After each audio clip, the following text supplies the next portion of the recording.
Color is the element of art that most people are familiar with, and color comes from white light. If we shine a white light through a prism of glass, it will break down into 6 separate colors: violet, blue, green, yellow, orange, and red. If we want to see those colors in their truest form, we have to look at them under white light. This is Renoir's painting of fruit on a nice blue dish. We see we have beautiful warm colors, these red colors, and the neutral background, and the nice whites over here with some very nice darks in here. And we will watch these colors because these colors are going to change. We'll show you how it looks under colored light. This is under a red light. Now, with white light, we can see all these things just the way Renoir painted them. But now look at the way these colors change. Look where the white looks, the way the background, look how it changed dramatically in the background. And the red fruit themselves, how they all change in a colored light. Now we'll change the color to a blue, and there's blue light. Now look, all the reds get a little bit purpler, and all the background all of a sudden, because it's cool, gets to be brighter when the blue light is on it. The white changes to a pale blue. All the colors change because the color of the light changes. When we want to look at a painting to see the true color of it, we want to look at it under white light. One of the interesting things we can do with color is to mix them. But one thing you can do to find out of how color works a little bit, watch, I'm going to mix 3 primary colors, the 3 most important colors together. That's red, yellow, and blue. So if we take a little bit of red, and a little bit of yellow, and a little bit of blue, we clean the brush each time that we do that, and a little bit of blue, and then we begin to pull those colors together. We pull a little bit of red in that, and we begin to get a gray color. By mixing those 3 colors together, we should be able to make a nice neutral gray. In order to mix colors, we have to know what the main colors are that we can work with. The 3 primary colors are red, yellow, and blue. If we begin to make a diagram of colors on like a color wheel, we have to start out with the 3 primary colors. So on here, I'm going to put the 3 primary colors down. That's red,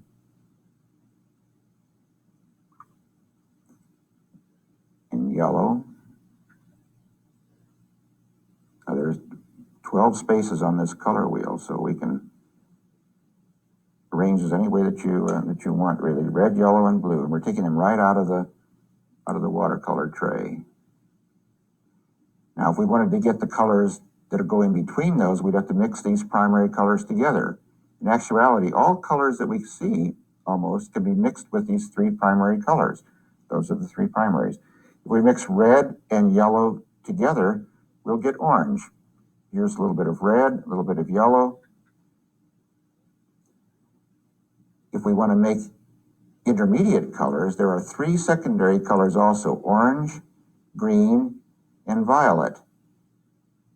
Those are the 6 main colors if we fill those in. If we want to mix the color in between here, that's called an intermediate color by mixing yellow and orange together.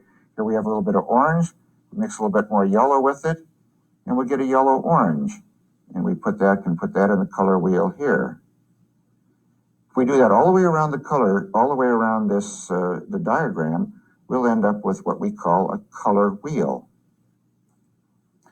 When the color wheel is finished, it makes a beautiful succession of colors all the way around the color wheel with primary, secondary, and intermediate colors. The 3 primaries, again, are yellow, red, and blue. When we're working with these colors now, we're going to find that in order to gray a color, we have to work with colors that are across from each other on the color wheel. Those are called complementary colors. The complementary color of yellow-orange is blue-violet. The complementary color of orange is blue. Exact opposites on the color wheel. So in order to understand about neutralizing color, we have to understand how the color wheel is set up. This project involves neutralizing colors to make them neutral, to keep them from being so bright, as Renoir did in his painting. If we have a red like this color and we put a little bit of green with it, we can neutralize it and it will turn a little bit duller. If we start with green and put a little bit of red with it, it will become a little bit duller. So by mixing a complement, we are dulling the colors. If we mix 2 of them together, we can get this nice gray like this.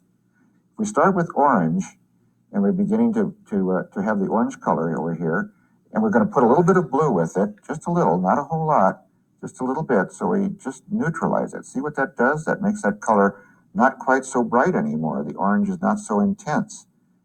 And when we talk about colors being intense, we're talking about their pure color. When we dull them a little bit or neutralize them, then they are not so longer intense.